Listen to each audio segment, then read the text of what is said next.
Welcome to Flip the Switch with Allie and Jake. You know, we don't really know what's going on in the show, so don't expect much from us. That's the best way to do it anyways. Right? Yeah. Make it up as we go. Yeah. So today we're going to talk about perspectives, how people see things. My perspective, her perspective, Your perspective. Exactly. Hey. So let's go ahead and start out with, I heard Kyle went on a date. Poor Kyle. What are you talking about? His poor date. His perspective is just so askew. He doesn't understand basically social cues and anything that's happening in front of him. Well, I think his date was a little off herself. But why don't we go ahead and let you guys be the judge? Oh, thanks. That's so nice.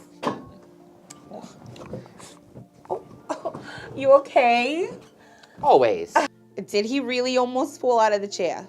How are ya? Doing all right. My name is Kyle. Hi, Kyle. It's so nice to meet you. I'm glad Cherry hooked us up together.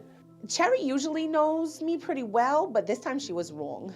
I'm a makeup artist. Oh, I can tell. Yeah, makeup artist for the circus. I'm starving. I'm not hungry at all, actually. They can take their time. I'm here to see you. Yeah, and I'm here for the lobster tail. Tell me about yourself. I don't really do much. I live with my mom. I live with my dad too. Like my parents are still together, so that's cool. I get like both of their companionship. Companionship? I thought that's what he was on a date for. I sit at home and play video games. Video games? How old is he? Oh, what kind of video games? Oh, you name it. I like killing things. Killing things? Right. Excuse me, waiter. Can we get the check, please? The check? We haven't even gotten our meal yet. We haven't ordered. I don't even have water. Yeah. So I was actually kind of thinking, you know what? Well, we could go. Yeah. I mean, do you want to stay? I did not want to stay. I mean, if you don't want to stay, we don't have to. Oh, I just thought it sounded like you wanted to play video games. We could go play video games. You want to go play video games? That'd be awesome. Sounded like she wanted to go play video games with me. That is not what I meant. I don't actually really play video games. It sounded like you wanted to. No. I have more important stuff to do than this anyways. Thanks, Charlene, but no thanks. I even caught him staring at my tits a couple times. Totally uncalled for, okay? She's probably gonna think I was staring at her tits, but I was actually looking at the makeup line running down her neck. I'm out. I'm not gonna be taking any romantic advice from Cherry ever again. Yeah, so They both seemed pretty thirsty, but neither wanted to take a drink of what was put in front of them. that's a perfect way to put it, yeah. So while we're going over perspectives, obviously that has... Wait, perspective. I don't care. All good. So about perspectives, you know, we all have our own perspectives. And especially with going through the things that we're going through in the world today, when people are being killed for their certain style And or... it's kind of rough to like find that perspective because we're not like immersed in it. Like we have to look at like other people's perspectives when we're considering things like that. We should, exactly. And I mean, some people think that, you know, their own perspective is the most important. But if everybody thought like that, you know, where would we be? Or we'd all be dead.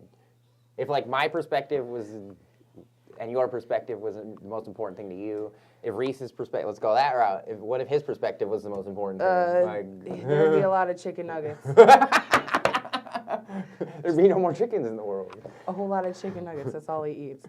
But I mean, yeah, so we want to take other people's perspectives into consideration when we're going out and about and, you know, not just doing things of daily living, but when we're going out and talking about like political views and things like that, you know, I think that we should all be able to talk about our perspective without actually arguing about it. You don't have to be emotionally invested in stuff like that. You can like Exactly. you can separate the two things. And especially like when you're trying to help someone, because everyone should be trying to help everybody. If you're seriously trying to help somebody, you need their perspective to the best capability of your mind. Yeah, I agree. So, you know, in the family dynamic, I know that this is something, I am a middle child, okay? Let's just put it in the middle child's perspective, okay? For example, My oldest brother, he's the golden child. In my parents' eyes, he could do no wrong, and I have to live up to his, that high bar that he set. Is that normally the case? I would say so. Because mine was like kind of reversed. Like I was like the practice child, and I was first. True, but Oh, we screwed this one up. Let's try another. I feel like that's why they, that oldest child sets the bar so high is because they are the test dummy child, and every little bump and nook in cranny that they fall through, the parents are right there to, oh no, that's a mistake, so they set up for this high standard, and then they set the bar so high that it just screws over the middle child, because now the middle child has this high bar to reach, and then I'm the middle child, right? I have a younger brother too. That's the baby of the family that can really do no wrong. And I mean, I love my little brother. He is my homie, my best friend. But I will say that growing up, I felt like he got away with everything. Everything. Me and my brother were actually kind of equal. I will say that. Like we were kind of like pretty equal. He went his way, I went my way in the end. He saw what was happening and didn't want to be that.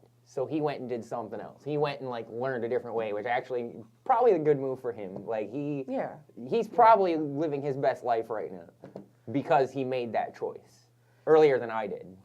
Yeah, true.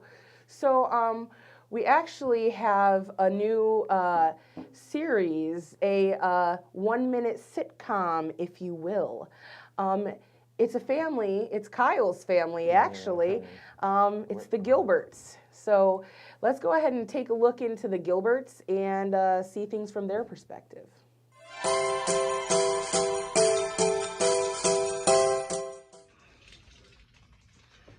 Guys, I'm home with the groceries. Can you help? Kyle. Found it. Yeah, I wasn't hiding from you. Oh, Kyle is always so helpful. We've been looking for that forever. Amanda, can you help me with the groceries? I can't, Mom. I'm pooping. They would forget my existence if they didn't need me for something. Gosh, I always have to do this all by myself. So, brought the groceries in, dear. Ooh, yeah, she might give me some backdoor action tonight. I hope he doesn't think he's getting laid for that. Ugh.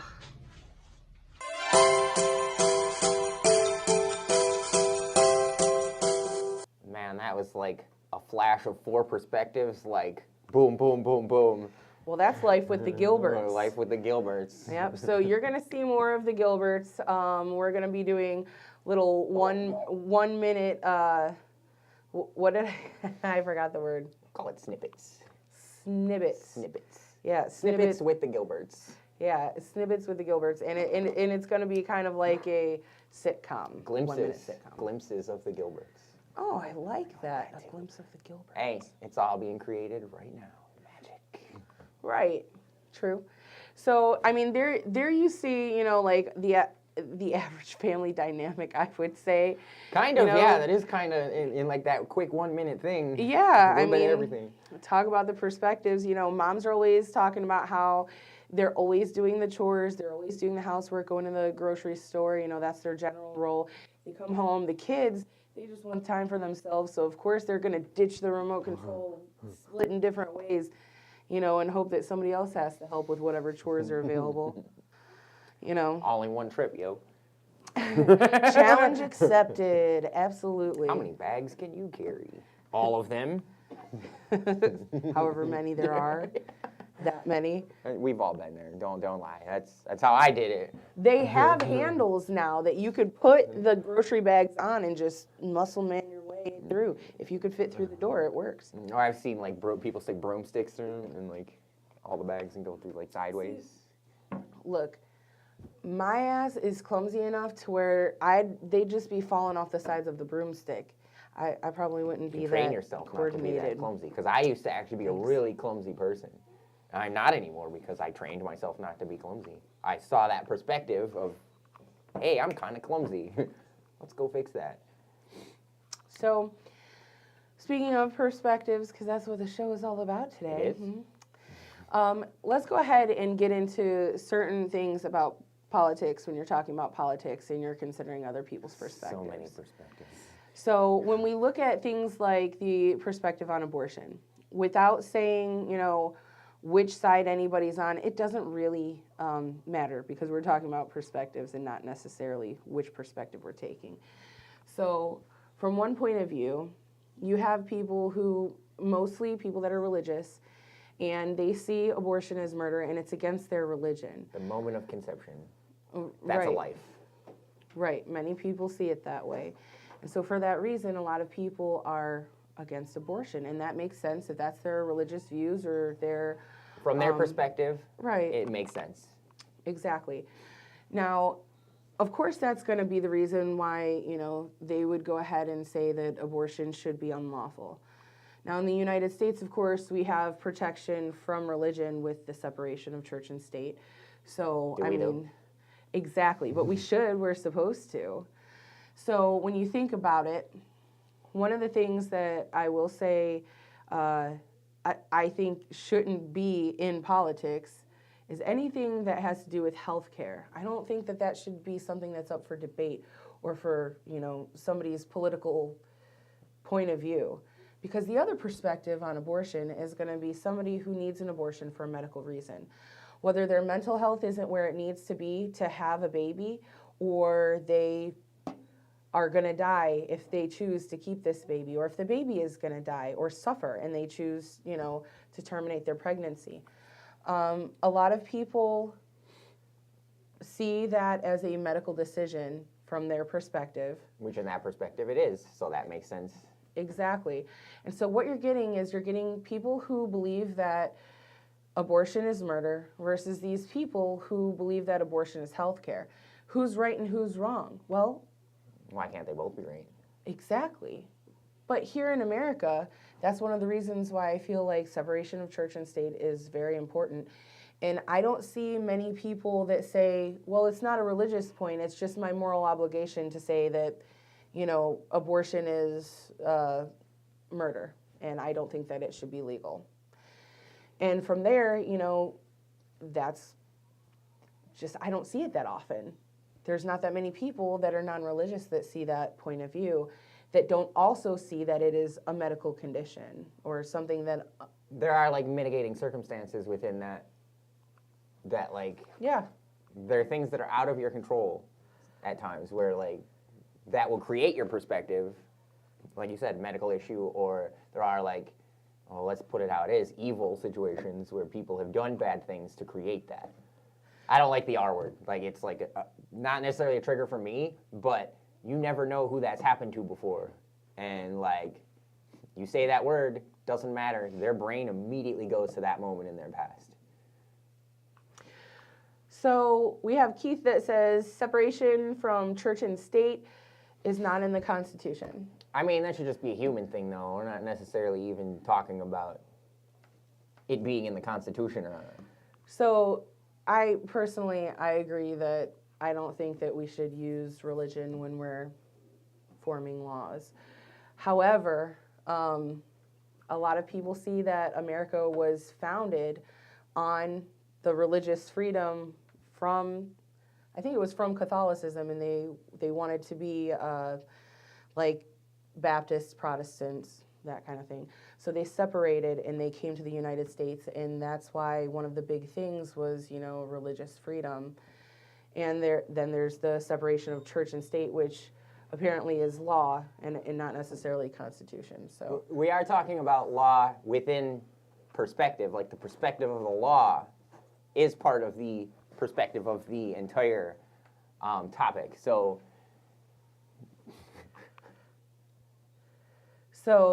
yeah. So they had Judaic Christian principles, not Catholic, and the people that founded the United States came here because they didn't want to be a part of that religious sect. They wanted to create their own. So that's the reason why they came over here. Now, however, because America is the land of the free, and a lot of people come over here for freedom from different things, and they all have different religious backgrounds, you cannot run the United States off of religious views because it would be like, whose religious views? Well, this is, a melting pot of religion and, a melting pot of everything, honestly, but religion goes within that. Yeah, exactly. So, and that's what we have going on in Iran right now. Oh, they're taking off their... Right. And they're being murdered for it? Their religious views are deeply ingrained in their laws. And for that reason, they have modesty police that are going out and basically killing people. So, just for showing their hair. So, I mean, the United States is a fantastic place to live when you're looking at the fact that in other countries, women don't have any freedoms. There are a lot of freedoms that women have here that they don't have in other places, but it's still not enough. Yeah.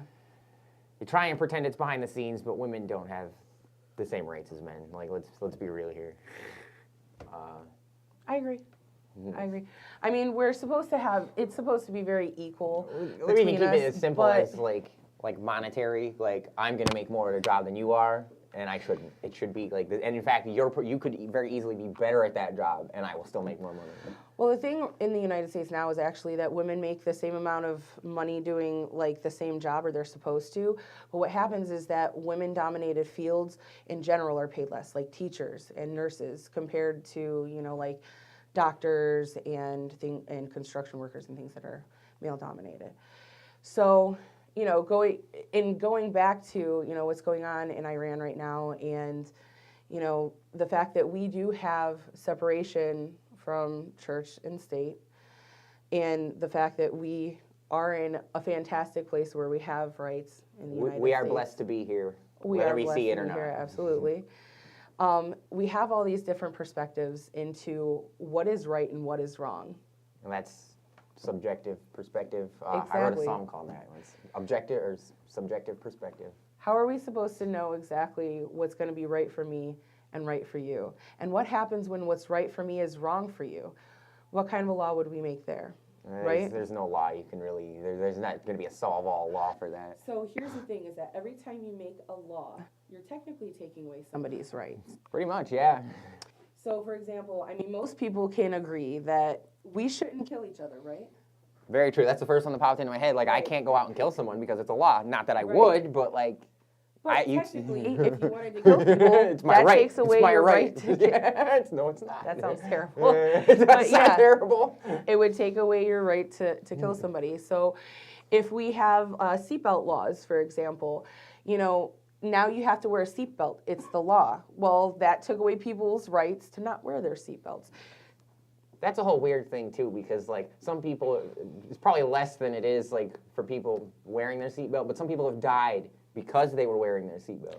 And that's why some people would rather not wear their Yeah. seatbelt, but they don't have the choice now because it's illegal. And they still have the choice. They would just have to pay a bunch of money if they got caught doing it. Right. Because, right. people don't, and not everyone wears their seatbelt. So it's So when we're looking at things that turn into laws and things that we decide, you're going to get in trouble if you do this, or you're getting in trouble if you don't do this. The reason why I think that it's so important to separate religious views from, the law is, for example, if let's say that Christians decided that they didn't want anything that is unnatural to go about. I mean, there's so many unnatural things people don't even think about. Like, I know. a lot of our food is unnatural. That's exactly where I was going with that. It's that So- simple, though. Like, and that's just, like, scratching the surface. So let's say,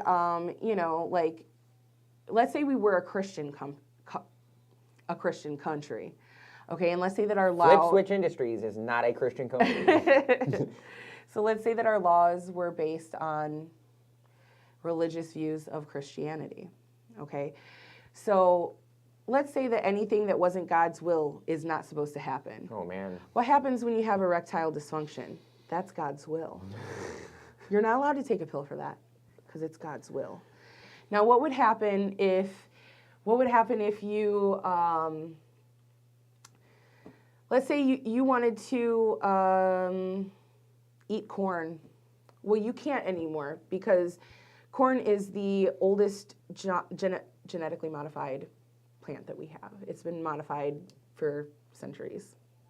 So, I mean, if you want to go to extremes, it is what it is. It is what it is. Yep. It's like one of my least favorite phrases. Reasons. That's kind of just like, what you gonna do? Hey, you know what? I brought that back from like 2005. Just 2005? for today. I feel like it's older than that. It might be. It might be. We're getting wowed. So anyways, like I'm saying, it's very important to take other people's perspectives into consideration, especially if you're making laws. Which any room I like walk into, I basically do like read the room and try and gather as many perspectives as I can from a distance, and then kind of dive in and see like. So, okay, now that we've talked about like laws and things like that, let's go ahead and talk about just seeing people in person and being in public with people, okay? So, when you see people in public, it's so easy to sit there and say, you know what, I want to go ahead and people watch today. You're going to sit in the mall, you're going to watch these people, you're going to form judgments, okay? I mean, it's a natural reaction to anything. It is. It's your natural reaction to go ahead and make judgments on people. But let's put things into perspective, okay? That weird person that's walking in the mall towards you, they might have a disability, or they might think that you're weird for staring at them. Well, right? that's another thing. Like, weird can mean so many different things. It can. First off, I just want to say that I love weird. Weird? Yeah. Yes, I do. Weird? It's an old joke. Pretty much, yeah. So Keith said we are a 60% Christian country. I mean, that sounds about right. It might be. I kind of like, religion is completely over here for me. I like ignore religion as much as I can. And it actually has created some interesting conversations because there's this guy I work with who's training to be a priest, and he's like gun-ho, like, it got him, it did save him, like, becoming religious, like finding Jesus, as he put it, saved his life. I'm not going to go too much into it because it's his own personal business. But I talked to him about it and why he is the way he is and what like it does for him. And parts of what he says make sense to me, parts of it doesn't. But I see his perspective and how like that saved his life, so that works for him. And I'm not going to like judge him or like be down on him for that because I actually like the guy. Like he's a good person. There's many people that have been helped by religion, I will say that. And so Keith says we're talking about people's perspectives, you know, so if we are 60% Christian country, and if 60% of the citizens are Christian, that's why we base laws off of the majority, and now the majority is Christian. So, well, the thing about that is that even if it is 60% Christians in the United States, we still have laws that protect people who are not Christian because that's what the United States is here for. We're not here to tell people that they have to be Christian and that they have to follow Christian laws.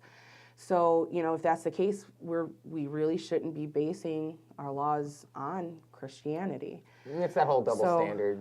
I mean, you're going to find the double standard anywhere, but like we're mostly Christians, so our standard is more important than yours. Is a perspective. Yeah, but I feel like that's not how it should be. I mean, I agree, obviously, but you know, so if the United States, like I said, was a Christian, if we based our laws off of Christian views, then, you know, we might not have people of other faiths that come to the United States, you know, for tourism or otherwise. right. So even if, and Keith said, but what if we did off the minority? How would that work? Like off the minority? Like what if we just No, he's talking about off what if the- we based our laws off of the 40% who aren't Christian. No. But that's a bunch Well- of different groups too, though. Like Christianity is Yeah. the majority. Now you're like breaking that 40% up. See, and this is where a perspective we need to find is we all need to be on the same team for anything to work, like in that regards. And it's like, it's difficult to get your neighbor to be on the same team. This is actually something I've been like thinking about, writing about, and talking about a lot lately.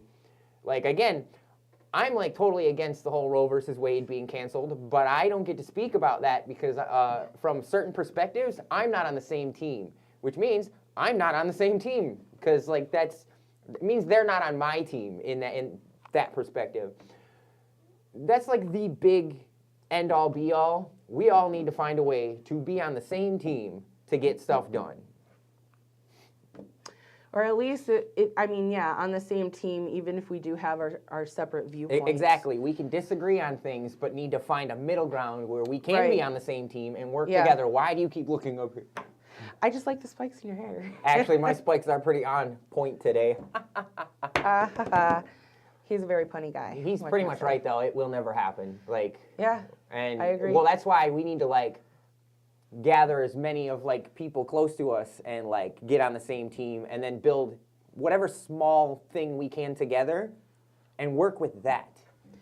But when it comes down to it, let's just be for real. What can we do to change anything in the United States? Me, you, or anybody else? The easiest way I feel like we can change anything is just being, as good and as nice and as kind and helping out our fellow man as much as we can.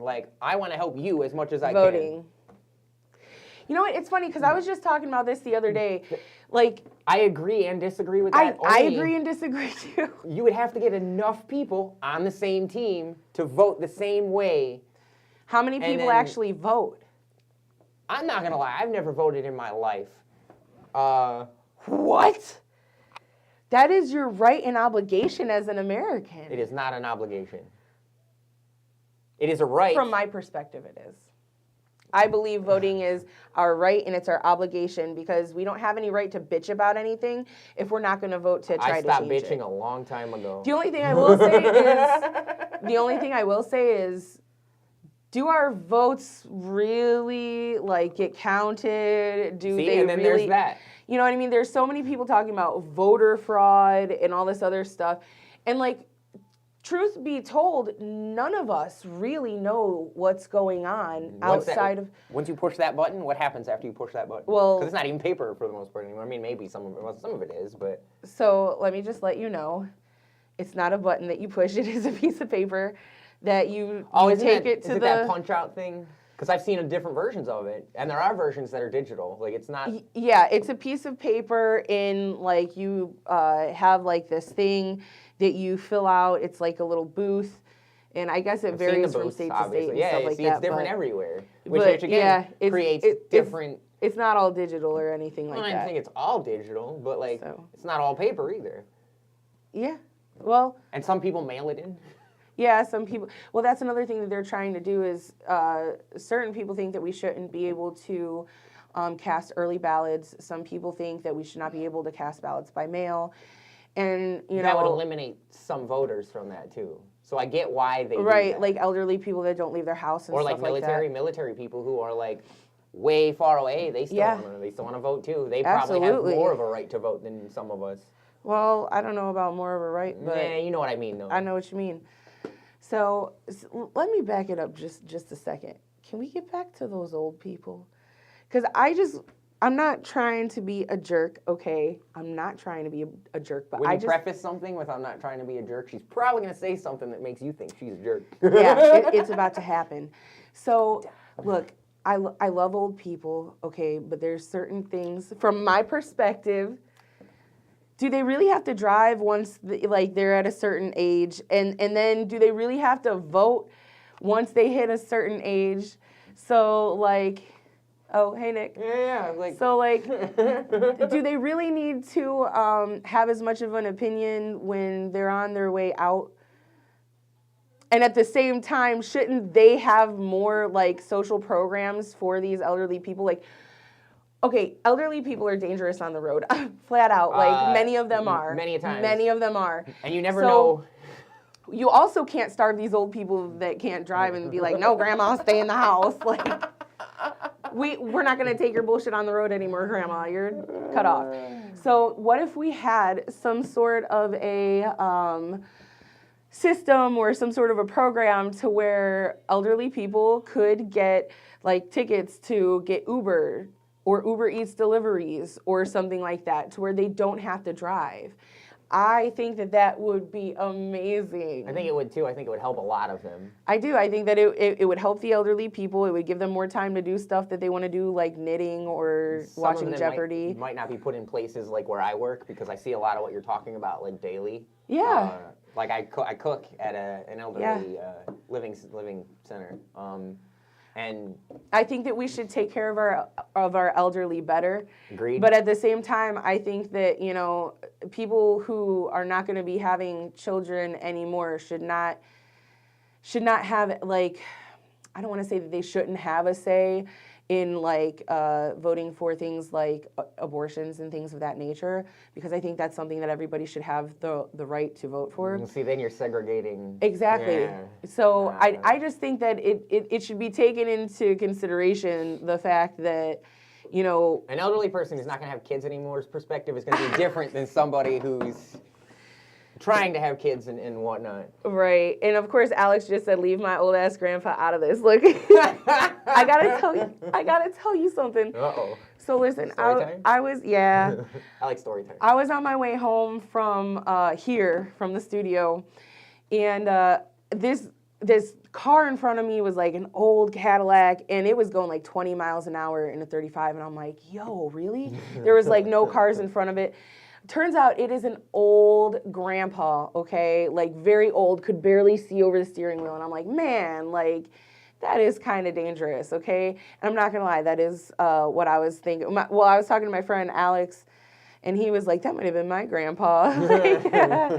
So, you know, like we were just, haha. But yes, that is, Alex, that is what I was thinking of when I brought this up. I was just saying, because I was actually talking to him about it, you know, like what if we had some sort of social programs for the elderly? Because we do need to take care. I think they do have them, but they cost a lot of money because everything is about the almighty dollar. Everything costs money. And you know what, to be completely honest, like, I'm pretty sure that we're going to end up going into war and sending our troops somewhere, you know, if not Iran, which we probably, I don't know if we would do that or not. But then, you know, like there's always the thing going on with Russia. And Oh, there's so much going on. Like we only get like what they would consider like the major combat situations. We don't even hear about like the little everything else that's going on because we're probably everywhere. Like Team America World Police, America, yeah. Well, I know we're in poppy fields. Poppy fields. Gotta make sure those poppies are safe. The flowers, you know. Yeah. They're just the flowers. flowers. But yeah, so again, from perspective, you know, I know that people of different generations, we think so differently than each other. So let's go ahead and look at boomers first. We'll look at the elderly. The people that came first, we're going to talk about them first, and then we're going to go ahead and go down. So let's look at the boomers, okay? Boomers, What age group are the boomers? Because I know I'm 39 and I'm like the Can you go ahead and look that up real quick? I'm the very beginning of millennials. Like my year is the first year born of millennials. Right. And I'm 39. Think about that. Y'all are going, millennials or something. No, I'm 39 and I'm a millennial. Okay, so the, can you blow that up a little bit? So if you look at the, okay, greatest generation is going to be like 100 years old. No, I don't think the greatest generation is around anymore. Well, most of them wouldn't The be because silent they'd be generation. Like, what's the implication there? I'm not sure, but the silent generation is born between 1928 and 1945. And so, you know, those people are older than the boomers, and those are going to be the people that raised, you know, like the baby boomers and Generation X. So those are going to be the people that were, you know, around during the 50s and 60s. They were, you know, in their 20s in the 50s and 60s. So those people were around for America when we had a decent economy, a really nice economy. So, you know, they're the people that are, you know, them and the boomers, you know, they want to tell us to strap yourself up by your work boots, that kind of thing, because from their perspective, back in the day, you know, you had one person that would work in their time, one person would work and the other person would stay at home with the kids. And of course, the man would go out and work and the woman would stay home with the kids. Nuclear family system. Exactly. And so the baby boomers were born between 1946 and 1964, okay? So those people are, you know, also like the silent generation, they're gonna have taken it, they were around for that good economy time, okay? And those are also gonna be like your hippies, your, you know, you have so The many definition of a different hippie people. has changed so many times. Yeah. Like a hippie today is not a hippie from. That's true. I see a lot of this. I'm talking about the actual flower I get child, it. It's just the flower children. really grinds my gears. So those are going to be the people that were raised in the 60s and 70s. Generation X is 1965 to 1980. Okay, and Generation X is, to me, they're just like, they're somewhere in between, like strap up, buy your boots or whatever, and like work smart, not hard, because that's really what millennials are trying to do. Is Yeah. we're trying to work smart, not hard, which. So then millennials, of course, are 1981 and Sounds like 2 years 1996. And so you're going to have people that are millennials that are like me and him, you know, and we're kind of just like, yeah, I'm never going to own a home, whatever, that kind of thing, you know? I want to own a farm someday. We're going to call it a zoo farm. Right, Wouldn't that but be awesome? unfortunately, at this point, the economy is not to where you could strap yourself up by your I mean, bootstraps you can as work easily. hard all you want. Like, I was working up until the same job. They just didn't have anybody else there. I was working 14-hour days, and I was working 120 hours, or I was working 60 hours a week. I don't make enough money to, like, save. Luckily, I already have, but, like, I was working, like, 60 hours a week and not making enough money to, like, continue to save. That shouldn't be happening. Like, I agree. I don't think it should. Now let's take a look at Gen Z. Okay, they're going to be the generation after us. Now millennials, we're already blamed for being, you know, like, oh, millennials are lazy, millennials, you know, work smarter, not harder, whatever. They just don't want to work. Now Generation Z comes after us, and they're like, you know what? they were lazy. They're basically like, you know what? Fuck what you heard. We're not going to let the police beat up on minorities anymore. We're not going to let that shit happen. And Gen Z is born between 1997 and 2010. So they're, you know, the people that are just now reaching adulthood. And then you have Gen Alpha, which is born in 2011 to the present. And I have a really good idea that Gen Alpha is just going to be the ones to turn everything on its head. Between Gen Z and Gen Alpha, I think hope they're you're really right. going to change everything. I hope you're right. But I've heard it so many times from, like, this generation is going to be the ones to do that. Like, Yeah, well, the thing like what's is different that, about this generation coming up than the one before it, or before it, or before it? Okay, so here's the thing is that, like I said, the generations, Generation X was like, they were the last generation to see a bit of the good economy in their childhood. You know, so then they started seeing things starting to change afterwards. And then for millennials, I mean, we're the ones that are really like, we had a good economy before. It's kind of like saying that the Browns used to be a really good football team. If you're a millennial, you don't remember that shit. And you just know the Browns is who they are today. And Wait, as much as what's wrong with the Browns today? nothing. I I mean, look, you can love the Browns as much as you want to. It's your team. I but get it. Like, it's your city, it's your team. You want It is. And we were both raised in big Browns families. But I will say that no matter how much you love the Browns, it doesn't make them go to the Super Bowl. It doesn't make them a better team just because you like them. Right. Although, I mean, our team is pretty much carried by the amazing fans because, All our fans, we have like the greatest fan base. yeah. And like Cleveland's pretty bottom of the barrel team most years, and we just keep changing. Like, I get what keeps happening. Like, stick Yeah. with one thing and push that forward. It would be my like perspective on that. Instead of changing, it's just like a rotating cast. So I want to go ahead and say, I see that Alex said, don't forget about the Great Depression. That was a bummer. So let's go over that too, because you're going to be talking about the Depression that happened in the 20s. And the fact of the matter is that coming out of that, we did end up having a really great booming economy. Well, that's what happens. But- Like, it's Let me tell you a little bit about my grandmother, who would have been, I believe, she would have been before the boomers. She's a little older, so I think she would have been the silent generation. okay. She grew up in the Depression, and she did not drink cream in her coffee. But anytime that she went to McDonald's or anywhere else, she would take the creamers and put them in her purse so that she could use them later. Every penny counts. Every penny counts. So you're looking at so many different perspectives of different ages, and some people are looking people are towards stuck.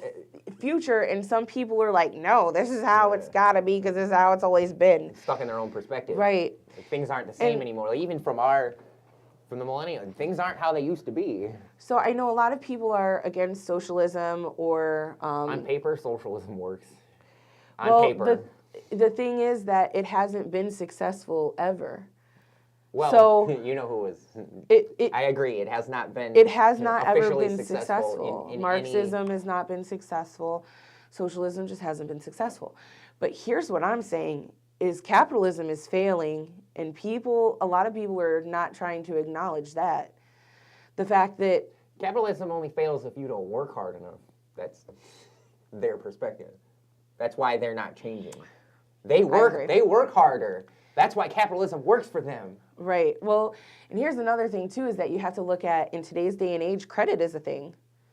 So people have credit now, and this is something that they don't teach us in school, but credit is a great way for people to actually get further in life. The perspective of the school system needs to change because they're teaching us the wrong things in many aspects of our school. I agree. They don't teach you how to write, well, when we had checks, they didn't teach us how to write checks, okay? They don't even teach cursive anymore, and I remember when they first started not teaching cursive I remember anymore. that switch over too. I wasn't in school anymore at that No. time, but I had just graduated when they decided they were going to stop doing that. And my mom was like, how are they going to know how to sign a check? And I'm like, Mom, who writes checks anymore? And signatures Nobody aren't writes really checks. like cursive anymore anyways. It's like squiggly lines. Oh, no, mine looks like two dog ears with two dots on the top. I'm glad you had It's- something yours looked like. Mine looks like a butterfly.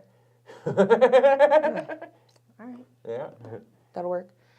So basically, all of these different perspectives that we have, whether it's a religious perspective or your perspective is so because of your age or because of your gender or because of your culture, you have all these different perspectives in the United States. And we're crumbling right now. The United States, even though it is still a fantastic, We are wonderful blessed to be place. here. Like, yes. It could be so much worse than it is. I love being an American, but I will say that things have been better in America and they can be better in America. But we have to address a couple of things, and I think one of them is that, capitalism is not succeeding anymore. In order for capitalism to succeed, something has to be different. Something has to change. So I know that I did see this thing where it said that apparently we used to have not a maximum wage, but once you hit a certain wage to where you max had out, like there's a everything ceiling else, on what you can make. well, everything after that, your tax is like 99%. So you basically can't make so much that you have generational wealth for years to come. So it's like basically you're donating. Well, that's one way to get out of taxes is to use Well, charities anyways. Yeah, well, I was thinking like it's like an automatic donation that comes out of your. Yeah. Where does that basically. 99% go? Does it go into the government? It goes to taxes. But that was in America before, I think they said it was Reagan that changed it. Yeah. Don't quote me on that. I'm bad with names. History. But yeah, no, I'm horrible in history. So I will say that we have all these different perspectives, and I think it's important to take everybody's perspective into consideration when you're making laws that affect everybody in the United States. And that's why even if 70% of the United States was Christian, and I believe that number is on the decline, It's still but like 30% of us, and that's a lot of people. yeah, 30% is still a lot of people that, you're not taking into consideration when you are making laws. And that's like saying, well, I'll say this as well. When the United States was founded and when we made the laws that we made, it was not made for certain people. It was made for white men. Well, that's, It wasn't made. yeah. It wasn't made for women. It wasn't made for black people. So when you're looking at that, I think that a lot of things in America has to change. And the average duration of any empire is about 200 years, and we're there. We're there. So I do think that it's time for Time to things adapt. to change. Time to change. And that's one of the things about some of the greatest civilizations in Well, that's how they in stayed. That's history. how they had more staying power. They stayed longer because they adapted to the world around them. Exactly. So if we're going to do that as a country, as a people, I mean, I think you're onto something great. I do think that we should love people more often. I think that we should try to help our neighbors more often. But I'm not even going to lie. Like, sometimes I just want to be a bitch. I actually like feel bad every time I do have to be mean to somebody. But You like, have to have boundaries. Yeah, and like some people cross those boundaries like daily, and it becomes hard. And sometimes I actually do like, I will angrily chase people away, but they come back years later and tell me how right I am. It happens. It's happened so many times. Excuse me. People just don't want to hear that they're wrong, and I'm sorry, we're agree. all wrong. We are all wrong. I actually like being told that I'm wrong, but you have to like prove it. You have to like come with like fact. You can't just say you're wrong and blah. Like that doesn't work. You have to like have a conversation. You can have dissenting opinions and dissenting like values and all that, but you have to like be understanding of the other person's perspective. And I know it's difficult. It is very difficult. It took me a long time to learn how to do that. I had to teach myself, because the only person who's going to teach you to do things like that is you. That's true. So I hope you guys enjoyed our show on perspective. And as always, if you guys have any comments or anything else, you know, we got, I think, a couple more minutes left. So United Soviet States of America. Let's not get carried away here. So if you do have anything else to say, you can always message us on Facebook. Oh yeah. I actually did find my my Snapchat. It's the best medicine. Go for it. And there it is. There's more, but So if you need to get a hold of us, please send us a message on Facebook. You can also watch this again, because I know you're going to want to. You can listen to it on Spotify, iHeartRadio. You can find us on YouTube, and of course, like I said, Facebook. We also do have a Flip Switch Industries page on I know there's TikTok. Facebook. Is there a TikTok? Yeah. Yeah, we do have a TikTok. So that gives a little bit of a different content as well. But Oh, thank you, Hope, for finding that for me, by the way. like I would have never found it. I'd be looking at like 3 different things. And all right, so you guys have a good rest of your day, good rest of your week, and we'll see you next time. peace, love, and here harmony, y'all. on Flip the Switch with Allie. Find as many and Jake. perspectives as you can.